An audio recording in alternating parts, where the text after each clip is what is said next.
আসসালামু আলাইকুম guys, welcome back to my new blog. আর আমি আজকে আসছি একটা পার্কে, যেটা আর্টিফিশিয়াল পার্ক। চায়নাতে আপনি এমন আর্টিফিশিয়াল পার্ক অনেক পাবেন, তবে আমি আছি বর্তমান সিচুয়ান প্রদেশে লুচু সিটিতে। এই পার্কটি ঘোরার জন্য আমি নেশি সিটিতে এসেছি, এবং এই সিটির আমি ঐতিহ্য আপনাদেরকে পরে অন্য কোনো ফুল ডিটেলস পার্ক ভিডিওতে আমি শেয়ার করব। আজকে আমি জাস্ট একজনের সাজেস্ট শুনে আমি এই জায়গায় ঘুরতে এসেছি। যখন আমি এই পার্ক সম্পর্কে একটি ফুল ভিডিও আপলোড করব, তখন আপনারা অবশ্যই এই পার্কটি সম্পর্কে জানতে পারবেন, এবং আমি সেই ভিডিওতে পার্কের হিস্ট্রি এবং এটা কিভাবে ক্রিয়েট হলো সবকিছু আমি ডিটেলস সেখানে আপনাদেরকে শেয়ার করব। আমি শুধু আজকে আপনাদেরকে কিছু ডিটেলস শেয়ার করতেছি, সামান্য কিছু সিনারি, যেগুলো দেখে যদি আপনাদের ভালো লাগে তাহলে আপনারা অবশ্যই কমেন্ট করবেন। এই পার্কটির আপনারা ফুল ইতিহাস জানতে চান তাহলে আমি অবশ্যই জানাবো। আর আমরা এখানে যত কিছু দেখব সবই আর্টিফিশিয়াল। আর আমি যেখানে এসেছি সেটা হচ্ছে ওয়াইন সিটি। চায়নার একমাত্র ওয়াইন সিটি হচ্ছে লুজু সিটি। আর আপনি যদি লুজু সিটির ইতিহাস জানতে চান তবু আমাকে বলবেন, আমি সম্পূর্ণ একটি ভিডিও বানাইয়ে আপনাদের সামনে তুলে ধরবো। এই জায়গাটি আমার অনেক ভালো লেগেছে, কিন্তু কিছু করার নেই, কারণ আমি আমার ভিডিও করার জন্য তেমন কোনো সরঞ্জাম আমি এখানে নিয়ে আসিনি, তাই আমি ভিডিও ভালো করে করতে পারতেছি না।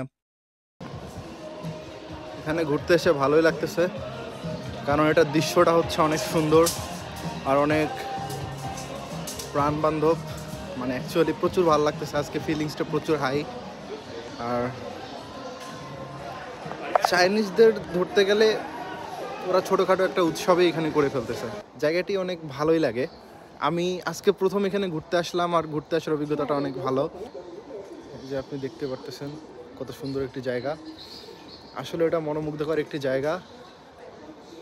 আর এখানে মজার জন্য এখানে আসাটা আসলে জায়গাটিতে আসতে পেরে আমি অনেক আনন্দিত। এখানে একটা সিংহ দেখতে পাচ্ছি। দিন শেষে অ্যাকচুয়ালি জায়গাটা আমাকে প্রচুর ভালো লাগছে। ভাই, চাইনিজরা হচ্ছে প্রচুর মজার মানুষ, এরা সবসময় মজা করতেই ভালোবাসে। আপনি যদি এই পার্কটিতে আসেন তাহলে আপনি দেখতে পারবেন নানান ধরনের জীবজন্তু, যেমন সাপ, তারপর হচ্ছে যেমন আগামী বছর এটা কিন্তু নতুন করে ডিজাইন করা হয়েছে। আমি সবার আগে যেটা বলি, কারণ আগামী বছর কিন্তু সাপের হচ্ছে আপনার এদের নিউ ইয়ার। সো দেখুন ওইখানে একটা সাপ আছে, এবং ড্রাগন অলরেডি কিন্তু উঠাই ফেলছে এরা। আর অ্যাকচুয়ালি কি, এই পার্কগুলো কি হয় প্রতি বছরই কিন্তু নতুন নতুন করে এরা সাজায়, এবং পার্কের ভিতরে আপনি অনেক ধরনের খাবারের দোকান পাবেন। এখানে মুসলিম শেনজেন থেকে আসা মুসলিমেরও একটি বারবিকিউ এর দোকান আছে। এবং আমি আশপাশটা আরো ভালো করে খেয়াল করলাম, কেননা পরবর্তীতে যেহেতু আমাকে ভিডিও করতে হবে, তাই আমি এটার আশপাশটা ভালো করে ডিটেলস নেওয়ার চেষ্টা করতেছি, যেন আমি পরবর্তীতে আপনাদের সামনে সম্পূর্ণরূপে তুলে ধরতে পারি। আমরা পার্কের আরেকটি সৌন্দর্যপূর্ণ সাইটে যাচ্ছি, তবে তার আগে আমি আপনাদেরকে এদের নিউ ইয়ার সম্পর্কে কিছু কথা বলতে চাই। বর্তমান হচ্ছে চাইনিজ নিউ ইয়ার আসবে হয়তো বা 28শে জানুয়ারি, হয়তো আমার সঠিক তারিখটা আমি জানি না, তবে জানুয়ারি কিংবা ফেব্রুয়ারি শুরুতেই, আর জানুয়ারি শেষের দিকেই শুরু হবে। সো এদের যে নিউ ইয়ার, বর্তমান কিন্তু ড্রাগনের নিউ ইয়ার চলতেছে। আর কিছুদিন পরে কিন্তু আপনার চাইনিজ নিউ ইয়ার শুরু হয়ে যাবে সাপের নিউ ইয়ার। সো এরা কিন্তু ভাই এগুলাতেই বিশ্বাসী। চলুন গাইস, আপনাদেরকে আরেকটি সাইটে নিয়ে যাওয়া যাক, যেখানে দেখতেছি সার্কাস হচ্ছে। আমরা এখন এই জায়গাটিতে আছি, এই জায়গায় কিন্তু সার্কাস অনুষ্ঠিত হচ্ছে। আর এই সার্কাস এখনো শুরু হয়নি, কিন্তু তার আশেপাশে মহিলারা আর অনেক সুন্দর সুন্দর মেয়েরা সাইড দিয়ে ঘোরাঘুরি করতেছে। আমি জানি না ভাই এটার লজিকটা কি, তবে অ্যাকচুয়ালি আমার মনে হচ্ছে এরা সার্কাস শুরু হওয়ার আগে একটু নৃত্য দিচ্ছে, এবং এদের এই নৃত্যটার যে মিনিং কি, কারণ চায়নাতে 54টা কি 55টা যেন জাত আছে, যেমন যেমন মিয়াও।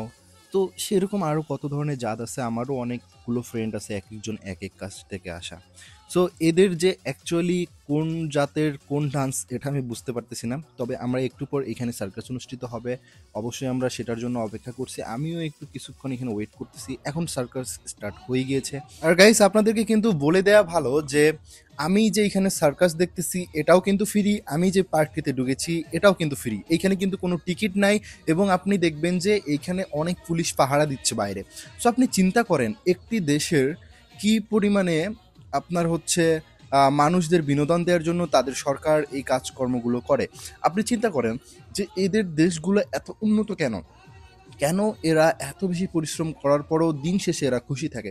কারণ এদের সরকার এই খুশিটা করে দেওয়ার জন্য তাদের জন্য নানান ধরনের পার্ক করেছে, তাদের ফ্যামিলিদের ঘুরতে যাওয়ার জন্য রাস্তার ঘাটে, রাস্তার ধারে ফ্রিতে অনেক কিছু পার্ক এবং অনেক কিছু দর্শনীয় জায়গা করে ফেলছে, যেটার কারণে এরা সারাদিন কাজকর্ম করে, চাকরি বাকরি করে এবং দিন শেষে রাতে তাদের ফ্যামিলিদের নিয়ে এরা ঘুরতে আসে এবং আনন্দ উপভোগ করে। তাই অ্যাকচুয়ালি কি জানেন ভাই, আপনি যখন আনন্দ করতে পারবেন, উপভোগ করতে পারবেন, দিন শেষে কিন্তু আপনার যে দিনের কষ্টটা এটা আর মনেই হবে না।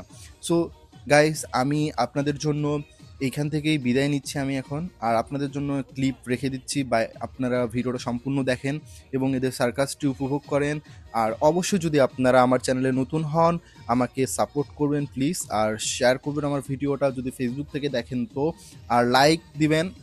অ্যান্ড যদি ইউটিউব থেকে দেখেন তাহলে অবশ্যই আমার ভিডিওটিতে একটি লাইক করবেন এবং একটি কমেন্ট করবেন এবং সাবস্ক্রাইব করবেন, যেন আমি আপনাদের জন্য নতুন নতুন ভিডিও আনতে পারি এবং আমার জন্য আরও আগ্রহ বাড়ে আপনাদের আগ্রহ দেখে।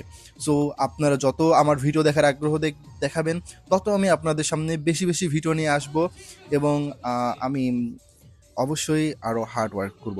সো গাইস, এইখান থেকেই আজকে আমাদের ভিডিও। চাইনিজ জাতি অলওয়েজ চিলে থাকে, অলওয়েজ আনন্দে থাকে। আপনি এখানকার আশপাশগুলো দৃশ্যগুলো দেখতে পাবেন, যারা অলওয়েজ চিলে থাকে। এখানে অনেক চাইনিজরা ঘোরাফেরা করছে। আমি আসছি আজকে এই জায়গায় একাই এক্সপ্লেন করতে। এটা হচ্ছে পাশেই আমাদের এখান থেকে। এই যে এই সাইডে দেখুন,